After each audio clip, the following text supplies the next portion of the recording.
It will not have escaped your attention that winter is upon us in the Northern Hemisphere. The days are short, the nights are long, and I get to spend more time hanging around country roads in sub-zero temperatures. Even Tom has packed away his short shorts for the year. So actually, I guess it's not all bad. Anyway, it's not just me that doesn't like the cold. Your electric car isn't a big fan of it either. So here's our electrifying.com definitive guide to how to get the most out of your EV in winter. But before we get started, please subscribe to the channel and switch those notifications on.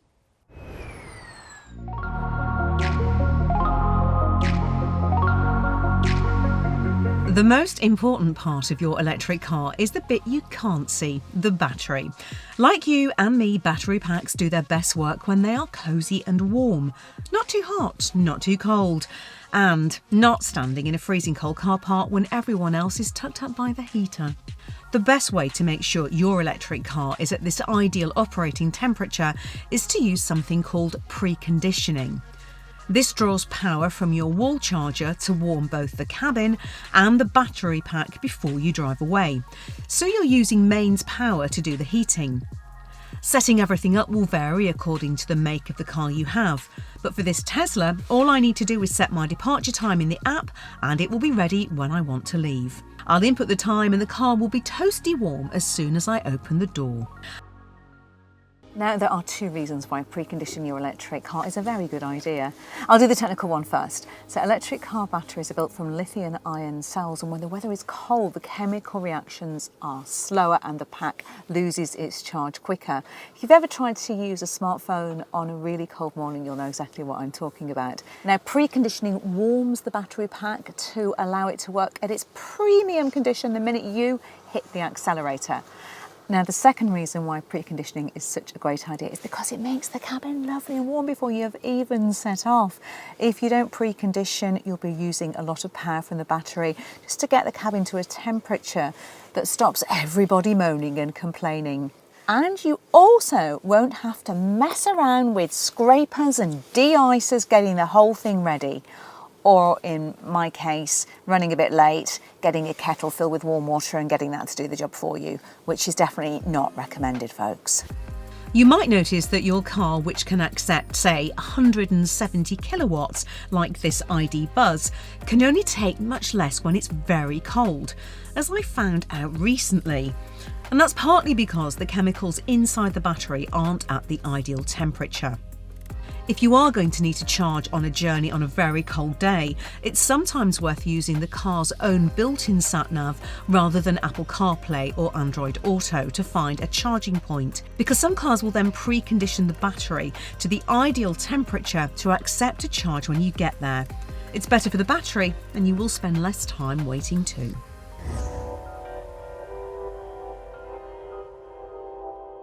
With petrol or diesel power, keeping warm inside is actually pretty easy because an internal combustion engine is pretty inefficient. It generates a lot of excess heat, which is then piped into the living quarters to keep you warm. With an EV, well, the motors and the battery are actually pretty efficient. So to generate a bit of warmth inside, you have to draw electricity direct from the battery, which means there's less charge available to, actually go places. Using this, the heater, to heat the entire volume inside the car is actually very inefficient. You're far better off switching the heater down and switching on, if you have them, the heated seats and a heated steering wheel. You've basically got to heat yourself rather than the empty space around you. In this case, I've got heated seats but no heated steering wheel, so I will be donning a pair of gloves, keeping my coat on and wishing I'd worn underwear today. Now, if you're anything like me, you probably have a lot of junk in your boot, an unnecessary amount. We wouldn't carry around this much rubbish on a day-to-day basis. Think, it's heavy. It's going to slow me down getting from A to B. It's tiring and it would put me in a bad mood. This car doesn't have emotions, however, it does go slower if it's heavier. It also will therefore use more energy. So if you take out all of this junk, take it to a car boot sale, put it back in the garage, give it a home that's not your boot. All of a sudden, you'll be lighter, you'll go further, you'll get more efficiency, and you will get a few extra miles back in the range of your car. Now, I'm not a miracle worker, but a few extra miles goes a long way in an EV.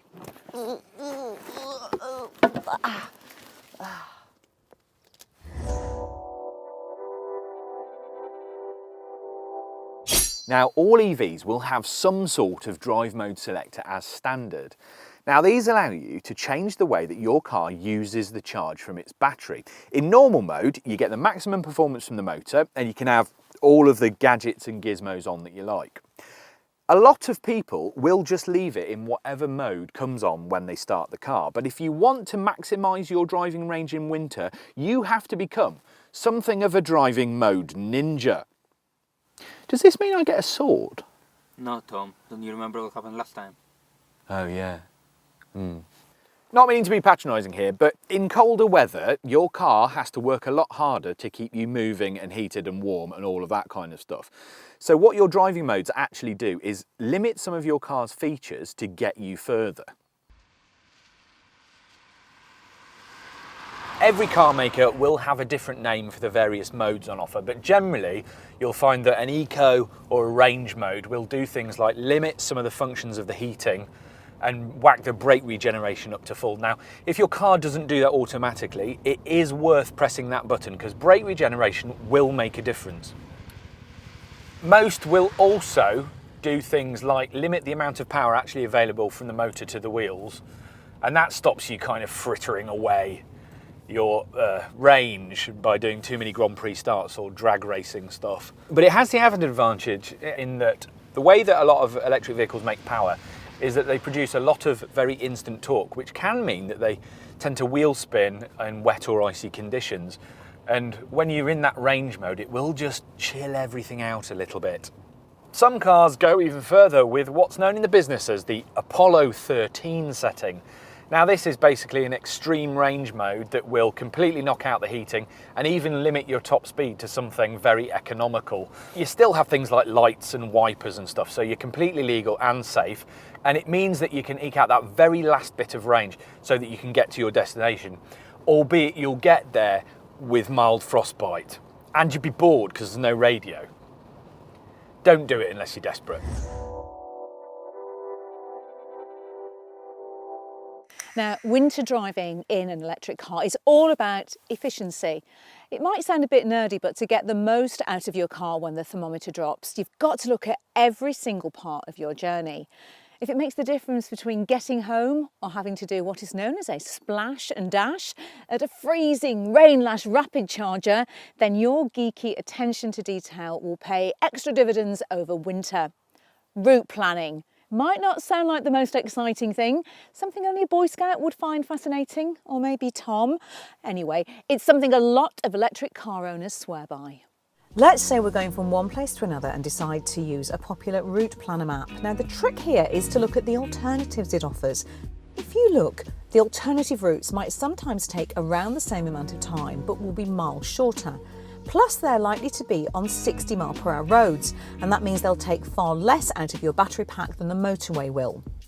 Oh, and don't forget that if you drive a plug-in hybrid, you should always use your sat-nav, even on regular or shorter journeys. Most have a neat little bit of software that works out the most efficient way of using the available battery power, but only if you remember to tell it where it's actually going.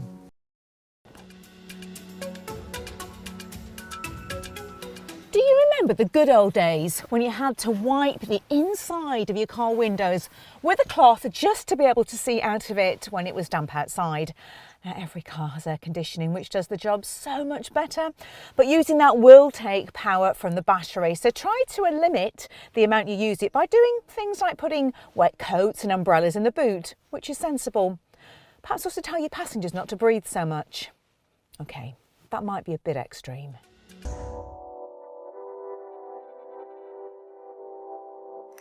I do have one more tip for you, and it won't actually get you any further on a charge, but when you're charging your car, park as close as you can to the actual charge point and then get your cable and use this little Velcro strap that comes with all of them, and just make sure that the cable is kept nice and far off the ground. Now, obviously, this will not make your car any more efficient, But what it will do is stop you getting gutter juice all over your clothes and into the boot of your car. Just make sure that you don't create a trip hazard when you do so, because you don't want the health and safety people shouting at you.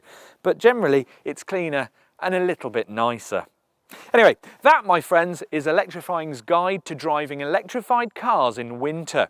I do find that mulled wine also helps, but obviously not when you're driving.